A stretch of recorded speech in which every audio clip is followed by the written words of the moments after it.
Hello friends Odisha शिक्षा दर्पण रे आपनको पुणी थे स्वागत जनाऊँगी। चलतु डेरी नक स्टार्ट करवा आज आज भिडियो बहुत इनफर्मेटिव भिडियो रही जो भत्ताधारी माने आपणकर 3000 टंका भत्ता पाइबापी पाखापाखि ओडिशार बहुत सारा लोक खूब दिन अपेक्षा करके रही तार रिलेटेड गोटे बड़ अपडेट आपको नोटिस सहित देखेबी कौन रही से अपडेट आपको केबे मिलिबो भत्ता आ जो नुआ आवेदनकारी मैंने भत्ता आवेदन करिसेंती सेमानंकु एपर्यंत मिलनी भत्ता सेमानंक भत्ता भी केबे आसीबो आमे ए भिडियो रे जानिबा।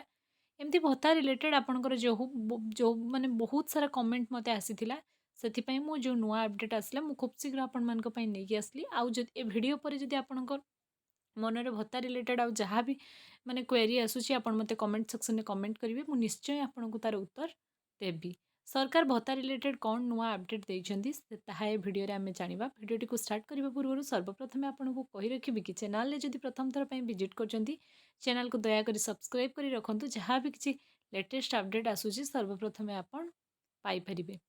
भिडियोटू भी सर्वप्रथम आपण अपडेट पाई परिबे जदि आपण भिडियो रे डिस्क्रिप्शन रे टेलीग्राम रो लिंक अछि जदि टेलीग्राम रे जॉइन करछंती तो अधिक मात्रा रे आपण माने इन्फॉर्मेशन शीघ्र पाई परिबे। चलंतु डेरी नकरी स्टार्ट करबा आज रो भिडियो।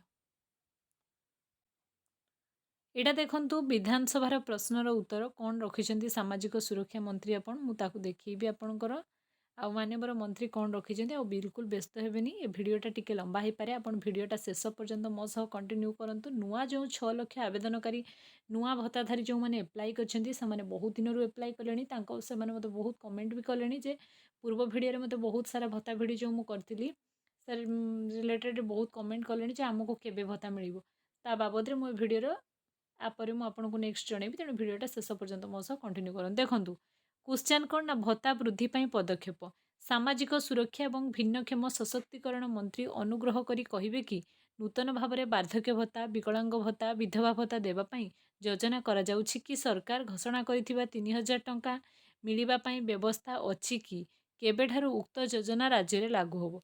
एटा आपणकर माने फेब्रुआरी अदा माने मिड ऑफ मार्च मासर प्रश्न। देखंतु राज्य में मधुबाबू योजना जातीय सामाजिक सहायता कर्मी अधीन में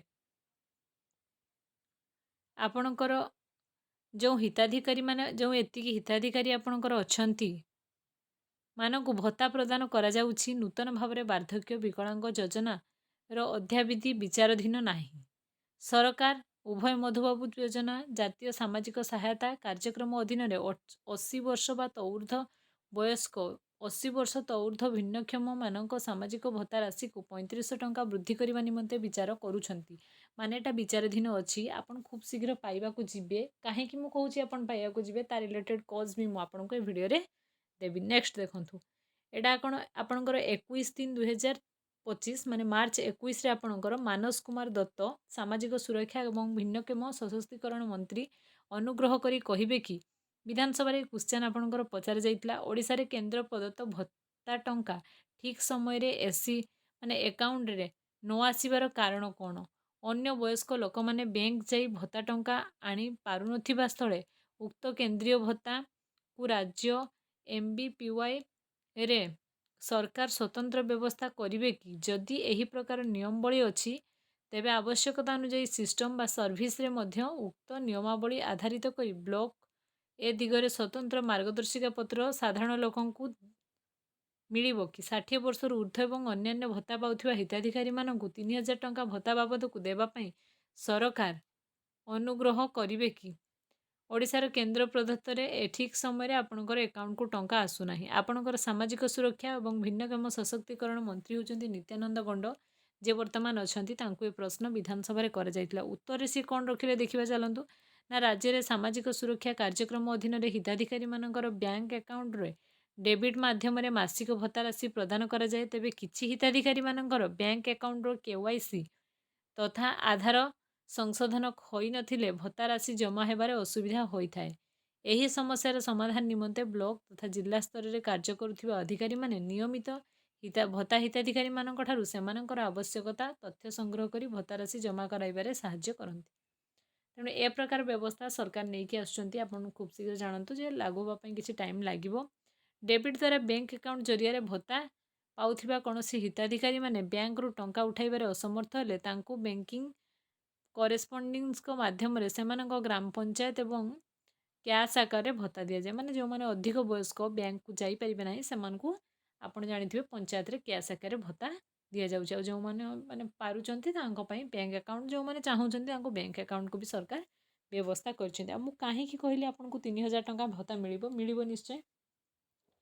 ପଲିଟିକ୍ସରେ ଆପଣଙ୍କର ସବୁ କିଛି ଜିନିଷ ଚାଲିଛି ଆପଣମାନେ ଜାଣିଥିବେ। ସରକାର ଯେମିତିକା ମାନେ ଆଉଟସୋର୍ସିଂ ମାନଙ୍କୁ ଖାଲି ଭୁଲେଇ ଚାଲିଛନ୍ତି। ଯେତେବେଳେ ସେଇ ଆପଣଙ୍କର ମୁଖ୍ୟମନ୍ତ୍ରୀ ବର୍ତ୍ତମାନ ଅଛନ୍ତି ଯେଉଁ ମୋହନ ମାଝୀ, ସିଏ ଯେବେ ଆପଣଙ୍କର ମାନେ ବିରୋଧୀ ଦଳର ନେତା ଥିଲେ, ସିଏ ବି ଯାଇକି ଆପଣଙ୍କର ଯେତେବେଳେ ମାନେ ବିଭିନ୍ନ ପ୍ରକାର ଷ୍ଟ୍ରାଇକ୍ ପାଇଁ ବସିଥିଲେ, ସେବେ କହିଥିଲେ ଆମେ ଯେବେ ଆସିବୁ ଏ ସାରା ମାନେ ସବୁ ପ୍ରୋବ୍ଲେମର ଆମେ ସଲ୍ଭ କରିଦେବୁ। କିନ୍ତୁ ସିଏ ଆଜି ଯେତେବେଳେ ଅଛନ୍ତି ସରକାରରେ, ସିଏ ବି ଆପଣଙ୍କର ଦେଖନ୍ତୁ ଜୁନିୟର ଟିଚର ହଉ କି ଯାହା ବି ଭତ୍ତାଧାରୀ ହୁଅନ୍ତୁ କି ମିଶନ ଶକ୍ତି ହୁଅନ୍ତୁ, ସମସ୍ତଙ୍କୁ ଷ୍ଟ୍ରାଇକ୍ର ସାହାରା ନେବା ପାଇଁ ପଡ଼ୁଛି। ତେଣୁ ଯେ ବି ସରକାର ଆସିବେ ଆପଣଙ୍କୁ ପ୍ରତିଶ୍ରୁତି ଦେବେ କାମ କରିବେ ନାହିଁ, କିନ୍ତୁ ଆପଣଙ୍କର ଭତ୍ତାରେ 3000 ଟଙ୍କା ହେଇନପାରେ। କିନ୍ତୁ ଆପଣଙ୍କୁ ମୁଁ କହିବି କେତେ ଟଙ୍କା ମିଳୁଥିଲା ନା, ଆପଣଙ୍କୁ ପ୍ରଥମେ 500 ଟଙ୍କା ମିଳୁଥିଲା। ଆଉ ଯେଉଁମାନେ 80 ବର୍ଷରୁ ଉର୍ଦ୍ଧ୍ୱ ତାଙ୍କୁ 700 ଟଙ୍କା ମିଳୁଥିଲା। ନବୀନ ପଟ୍ଟନାୟକ ସମୟରେ ତାଙ୍କୁ କ'ଣ କରାଗଲା ନା 500 ଟାକୁ 1000 ଟଙ୍କା କରାଗଲା, ଆଉ ଆପଣଙ୍କର 700 ଟାକୁ ଆପଣଙ୍କର ବଢ଼େଇ ଦିଆଗଲା। ତା ବାବଦରେ ବି ଆମେ ଜାଣିବା। ତେବେ ଆଗକୁ ନେକ୍ସଟ ଆପଣଙ୍କୁ 3000 ଟଙ୍କା ତ ଭତ୍ତା ମିଳିବ ନାହିଁ, କିନ୍ତୁ କେତେ ମିଳିବ ସେଇଟା ମୁଁ କହିବି ଆପଣଙ୍କୁ। ଦେଖନ୍ତୁ, ରାଜ୍ୟରେ ମୋଟ 6,46,088 ଏବଂ 60 ବର୍ଷରୁ ଉର୍ଦ୍ଧ୍ୱ ଅସହାୟ ବୃଦ୍ଧ ବୃଦ୍ଧୀଙ୍କର ବାର୍ଦ୍ଧକ୍ୟ ଭତ୍ତା, ବିଧବା ଭତ୍ତା, ଭିନ୍ନକ୍ଷମ ଭତ୍ତା ପାଇବାରେ ଆବେଦନ କରିଛନ୍ତି। ଏହି ଆବେଦନକାରୀମାନଙ୍କର ଜିଲ୍ଲାୱାରୀ ତାଲିକା ପ୍ରଦାନ କରାଗଲା। ଯେତିକି ବି ଲୋକ ଆମ ଟୋଟାଲ୍ 6 ଲକ୍ଷ ଓଡ଼ିଶାରେ ଆପ୍ଲାଏ କରିଥିଲେ, କିନ୍ତୁ ସେମାନଙ୍କର ପ୍ରତ୍ୟେକ ଡିଷ୍ଟ୍ରିକ୍ଟ ୱାଇଜ୍ ଆପଣଙ୍କର ଲିଷ୍ଟ ତିଆରି କରାଗଲା, ଯାହାକି ଆପଣଙ୍କୁ ଖୁବ୍ ଶୀଘ୍ର ନୂଆ ଭତ୍ତାଧାରୀମାନଙ୍କୁ ଭତ୍ତା ମିଳିବାକୁ ଯାଉଛି। ଆଉ ନୂଆ ଭତ୍ତାଧାରୀଙ୍କୁ କେତେ ଟଙ୍କା ଭତ୍ତା ମିଳିବ ଜାଣିବା। ଯେମିତିକି ଆପଣଙ୍କର 500 ଟଙ୍କାଟାକୁ ବଢ଼େଇକି ସରକାର 1000 ଟଙ୍କା କରିଥିଲେ। ଏ ସରକାର କରିନାହାନ୍ତି ଆଜ୍ଞା, ନବୀନ ପଟ୍ଟନାୟକ କରିଥିଲେ। ଆପଣଙ୍କର 700 ଟଙ୍କାଟାକୁ ବଢ଼େଇକିନା ଆପଣଙ୍କର 1200 ଟଙ୍କା କରାଯାଇଥିଲା ହେଲା। 80 ବର୍ଷରୁ ଉର୍ଦ୍ଧ୍ୱମାନଙ୍କୁ 1200 ଟଙ୍କା ଦିଆଯାଇଥିଲା। କିନ୍ତୁ ଏବେର ସରକାର ଆସିଲେ କହିଲେ ଆମେ 3000 ଭତ୍ତା ଦେବୁ, 3000 ଭତ୍ତା ଦେବୁ କହିକିନା ଇଲେକ୍ସନ୍ ଜିତିଲେ। ଆପଣଙ୍କର ସଂକଳ୍ପ ପତ୍ରରେ ବି ଲେଖିଥିଲେ ଯେ ଆମେ ଜିତିଲେ 3000 ଦେବୁ। 3000 ଆଉ 3500 କଥା ସିଏ ଆପଣଙ୍କର କହିଥିଲେ। କିନ୍ତୁ ସିଏ କଲେ କ'ଣ ନା, ଆପଣଙ୍କର 80 ବର୍ଷରୁ ଉର୍ଦ୍ଧ୍ୱ ଲୋକମାନଙ୍କୁ 3500 ଟଙ୍କା ଭତ୍ତା ଦେବା ପାଇଁ ସରକାର ରାଜି ହେଲେ, କିନ୍ତୁ ଆଉ ବିଧବା ଆଉ ଆପଣଙ୍କର ଭିନ୍ନକ୍ଷମ ଆଉ ଆପଣଙ୍କର 60 ବର୍ଷରୁ ଯେଉଁମାନେ ଅଧିକ ମଧୁବାବୁ ପେନ୍ସନ୍ ପାଉଛନ୍ତି ତାଙ୍କୁ ବିଲକୁଲ 3000 ଟଙ୍କା କରାଗଲା ନାହିଁ। ଫ୍ରି ଇଲେକ୍ଟ୍ରି ଦେବେ କହିଥିଲେ, ଆପଣଙ୍କର ଦେଲେ ନାହିଁ। ଏମିତି ବହୁତ ସାରା ସରକାର ଆପଣଙ୍କର ଇସ୍ୟୁ ନେଇକି ଆସୁଛନ୍ତି। କିନ୍ତୁ ଏବେ ଯେଉଁ କଳା ଦିବସ ଆପଣ ଜାଣିଥିବେ, ଭତ୍ତା ହିତାଧିକାରୀମାନେ ପ୍ରତ୍ୟେକ ଡିଷ୍ଟ୍ରିକ୍ଟ ୱାଇଜ୍ ଆକୁ ପାଳନ କରୁଛନ୍ତି। ଆର ଇମ୍ପାକ୍ଟ ପଡ଼ିବ ଆଗକୁ। ଆପଣଙ୍କର ପଞ୍ଚାୟତ ଇଲେକ୍ସନ୍ ଅଛି, ତେଣୁ ସରକାର ଆପଣଙ୍କୁ 3000 ଟଙ୍କା ନହେଲେ ବି କିଛି ଟଙ୍କା ଭତ୍ତାରେ ବୃଦ୍ଧି କରିବେ। ଏଇଟା ଆପଣଙ୍କ ପାଇଁ ସବୁଜ ସଂକେତ ବା ଗୁଡ୍ ନ୍ୟୁଜ୍ ହେଇକି ଆସିବ। ଏଇଟା ସମସ୍ତେ ଜାଣି ରଖନ୍ତୁ। ଖୁବ୍ ଶୀଘ୍ର ଆପଣ ବି ଯେଉଁଠି ଆପଣଙ୍କର ଯଦି ଡିଷ୍ଟ୍ରିକ୍ଟରେ କି ଆପଣଙ୍କର ପଞ୍ଚାୟତରେ ଗୋଟେ ଦିନ ମାନେ ଷ୍ଟ୍ରାଇକ୍ କରିକିନା ଯେଉଁ ଫଟୋ ଉଠାଉଛନ୍ତି, ଚାରିଆଡ଼େ ଚାଲିଛି, ଆ ରିଲେଟେଡ୍ ବି ଭିଡ଼ିଓ ମାନେ ଅପଡ଼େଟ୍ ମୁଁ ଆଣିବି। କେଉଁ ଡିଷ୍ଟ୍ରିକ୍ଟରେ ଏକା କଲେଣି ଆଉ କି ଇମ୍ପାକ୍ଟ ପଡ଼ିଲାଣି ତା ବି ମୁଁ ନେଇକି ଆସିବି ଆପଣଙ୍କ ପାଇଁ ନେକ୍ସଟ ଭିଡ଼ିଓରେ। ଦେଖିବେ ଆପଣମାନେ। ତେଣୁ ଆପଣ ବି ଯେଉଁ ଡିଷ୍ଟ୍ରିକ୍ଟରୁ ହୁଅନ୍ତୁ ନା କାହିଁକି, ଆପଣ ଆପଣଙ୍କର ମାନେ ମୁଁ ଗୋଟେ ହ୍ୱାଟ୍ସଆପ୍ରେ ମାନେ ଟେଲିଗ୍ରାମରେ ଆପଣଙ୍କୁ ମୁଁ ହ୍ୱାଟ୍ସଆପ୍ ଲିଙ୍କ୍ ଦେଇଦେବି। ଗୋଟେ ଭତ୍ତା ଗ୍ରୁପ୍ ଅଛି ଆପଣଙ୍କର, ସେ ଭତ୍ତା ଗ୍ରୁପ୍ରେ ଆପଣ ଜଏନ୍ କରନ୍ତୁ। ଯାହା ବି କିଛି ଭତ୍ତା ରିଲେଟେଡ୍ ଅପଡ଼େଟ୍ ଆସିବ ସେ ହ୍ୱାଟ୍ସଆପ୍ ଚ୍ୟାନେଲରୁ ଆପଣ ଜାଣିପାରିବେ।